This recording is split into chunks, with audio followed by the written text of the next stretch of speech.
অনেক দিন আগের কথা। এক গরিব কাঠুরে জঙ্গলে কাঠ কেটে জীবন চালাতো। সে সারাদিন পরিশ্রম করত, তবুও তার পেট ভরত না। একদিন জঙ্গলের ভেতর হঠাৎ সে একটা কান্নার শব্দ শুনতে পেল। সে ভয় পেয়ে বলল, কে ওখানে? সে সামনে গিয়ে দেখল একটা আহত হরিণ মাটিতে পড়ে আছে। হরিণটার ডানা নয়, কিন্তু পা ভেঙে গেছে, আর সে কাঁপছে। কাঠুরের মনে একটা চিন্তা এলো, এটা বিক্রি করলে অনেক টাকা পাবো। তারপরই তার মন বলল, না, এটা তো একটা অসহায় প্রাণ। সে কিছুক্ষণ চুপ করে দাঁড়িয়ে রইল, তারপর দৃঢ়ভাবে বলল, আমি এটাকে বাঁচাবো। সে হরিণটাকে তুলে নিজের বাড়িতে নিয়ে গেল। দিনের পর দিন সে হরিণটার সেবা করতে লাগলো। নিজের খাবার থেকেও ভাগ করে তাকে খাওয়াতো। কখনো কখনো সে নিজে না খেয়ে থেকেছে, কিন্তু হরিণটাকে কখনো না খাইয়ে রাখেনি।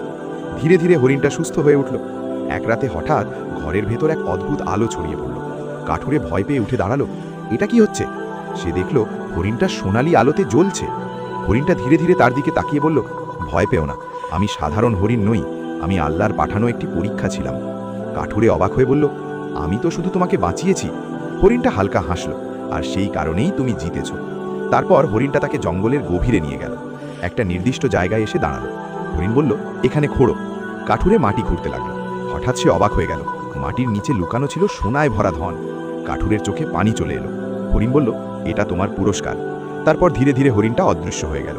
কাঠুরে আকাশের দিকে তাকিয়ে বলল, আলহামদুলিল্লাহ, দয়া করলে আল্লাহ কখনো খালি হাতে ফেরান না। আর হ্যাঁ, ভিডিওটি ভালো লাগলে লাইক, শেয়ার অ্যান্ড সাবস্ক্রাইব করতে ভুলবেন না।